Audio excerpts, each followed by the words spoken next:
Hello everyone, this is Shahriar. তো আজকে আমরা আরেকটা সাদিকুর সার্কিট সলিউশন নিয়ে আসলাম। তো এটা সাদিকুর 2.89 সলিউশনটা, সলিউশনটা। আচ্ছা, তো আমরা একটু কোয়েশ্চেনটা পড়ি। কেন বলা হয়েছে যে এই নেটওয়ার্ক, এরকম একটা নেটওয়ার্ক একটা দেওয়া আছে, এরকম একটা নেটওয়ার্ক দেওয়া আছে, সেটার কারেন্ট বের করতে হবে, ভোল্টেজ বের করতে হবে, আর পাওয়ার বের করতে হবে। আর সেটা অবশ্যই বের করতে হবে কোথায়, আমি যদি দেখাই দিই, সেটা হলো যে এই 20 ওহম রেজিস্টারের মধ্যে পরিমাণ যাচ্ছে সেটার জন্য। ওকে, চলো আমরা এটা সমাধান করার চেষ্টা করি। ঠিক আছে, তো তোমরা দেখতে পাচ্ছ, তো এখানে আমরা প্রথমে কি করলাম, প্রথমে আমরা বি নটটা, ঠিক আছে, বি নটটা বের করলাম। কীভাবে বের করলাম? B equal to IR. ঠিক আছে, বি ইকুয়াল টু আইআর এর জন্য আমরা কি জানি? বি ইকুয়াল টু আই, আর এটা তো আমরা সবাই জানি। তো এখানে এটা বি নট, ঠিক আছে। আচ্ছা, তো এখানে আই কত? আই হলো যে 5 মিলি অ্যাম্পিয়ার। মিলি কারণে আমরা এখানে 10 ইনভার্স 3 ইউজ করবো, ঠিক আছে। আচ্ছা, অর্থাৎ 5 ইন্টু 10 ইনভার্স 3। আর এখানে তো যেহেতু একটাই রেজিস্টার আছে, সেটা হলো যে 10, তো 10 কিলো, সেজন্য আমরা 10 টু দি পাওয়ার 3টা ইউজ করবো, ঠিক আছে। এই দুইটার গুণ করে আমরা 50 পাই, অর্থাৎ আমাদের এই ভোল্টটা হলো যে 50 বা 50। ওকে, আচ্ছা, এখন আমরা আমাদের এই 20-র জন্য প্রথমে আমরা কারেন্ট বের করবো, ঠিক আছে। তো কারেন্ট কীভাবে বের করবো? সেটা হলো যে কারেন্ট ডিভাইডার রোল। তার আগে এই যে বি নটটা আমরা কেন বের করলাম সেটা তো আমাদের জানা উচিত। সেটা হলো যে আমরা এইখানে কারেন্টটা বের করার জন্য সেই বি নটের মান দরকার। এখানে 0.01-এর সাথে আমরা যখন 50কে গুণ করব, তখন কি আমাদের তো যা হয়, তো 0.01-এর সাথে 50 গুণ করলে সম্ভবত একটা শূন্য চলে যায়, যা 0.5। ওকে, 0.5। আচ্ছা, তারপর এখন আমরা I equal to current divider rule apply করব। আই ইকুয়াল টু যেটাকে আমরা সবসময় এটা জানি যে যেটাকে আমরা চাইবো সেটার অপোজিটটা হবে উপরে। তো 5 ডিভাইডেড বাই 5।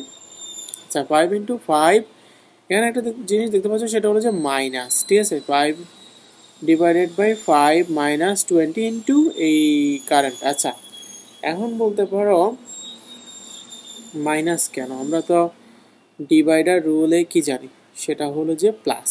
আচ্ছা, বাট এখানে একটা শর্টকাট টেকনিক ইউজ করছে, সেটা হলো যে আমরা একটু ভালো করে লক্ষ্য করে যে এই যে কারেন্টের ফ্লোটা সেটা উপরে, ঠিক আছে। বাট আমরা যখন এই জায়গায় যাব, এটার কারেন্টের ফ্লোটা হলো যে নিচের দিকে, ঠিক আছে, এটারও নিচের দিকে। এভাবে গিয়ে আমরা যদি একটু দেখি যে এইভাবে যাচ্ছে নিচের দিকে, এভাবে গিয়ে নিচের দিকে। তো ইনকামিং আর আউটকামিং দুইটা, যেমন এটা ইন, তো এটা যদি ভিতরে প্লাস হয় তো এই দুইটা মাইনাস। তাই সেজন্য এখানে 5 মাইনাস 20 ইন্টু 0.01 ইন্টু 50। তো এখানে আনসারটা এসেছে 0.1। আচ্ছা, আমি যদি আর একটু জুম করি, 0.1। আচ্ছা, তারপর এটা হচ্ছে 0.1। আচ্ছা, তারপর এখন আমরা একটা ক্যালকুলেটর ওপেন করি, আমরা একটু দেখি, ঠিক আছে। আমরা একটা ক্যালকুলেটর ওপেন করলাম, আমরা একটু দেখি যে এখানে আমি দেখি 5 ডিভাইডেড বাই 25 ইন্টু 0.5। আচ্ছা, এখন একটা জিনিস দেখতে পাচ্ছ, এখানে কিন্তু আমাদের একটা জিনিস ভুল আছে, ঠিক আছে। আমি তোমাদেরকে যেটা এখানে একটু তোমাদের সাথে ফান ফ্যাক্ট করলাম, তোমরা আবার এটাকে সিরিয়াসলি নিও না, ঠিক আছে। এই জন্যই আমি তোমাদেরকে ক্যালকুলেশনটা করলাম। এই যে এখানে কিন্তু মাইনাস হবে না, ঠিক আছে। আমি তোমাদেরকে একটু দেখাইলাম, যাই হোক, এখানে কিন্তু প্লাস হবে, ঠিক আছে। এই আনসার শিটে এখানে কিন্তু ভুল আছে, ঠিক আছে। এই জন্যই তো আমি টিউটোরিয়ালটা করার উদ্দেশ্য তোমাদেরকে সব কিছু ধরে দেওয়া, ঠিক আছে।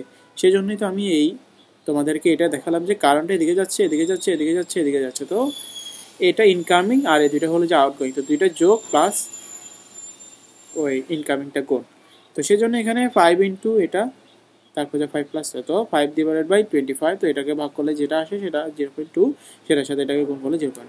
আচ্ছা, তারপর এখন আমরা বি এর মান বের করবো, ঠিক আছে। বি ইকুয়াল টু আমরা কি জানি, B equal to I R, I এর মান আমরা অলরেডি পেলাম। আর বি এর মান কোথায় পাবো? বি এর মান আমরা জানি যে এখানে আমাদের অনলি ফর 20 কিলো ওহমের জন্য বের করতে হবে, তো সেখানে আমরা এটা বের করলাম, তো এত কিলো ওহম। এখন পাওয়ার ইকুয়ালটা আমরা কি জানি, পি ইকুয়াল টু বিআই, তো এভাবে বসিয়ে দিলাম পি ইকুয়াল টু বিআই, মানটা অবশ্যই আমরা আনসারটা পেয়ে গেলাম। তো এটাই ছিল আজকের শর্ট ভিডিও। সবাই ভালো থাকবেন, আল্লাহ।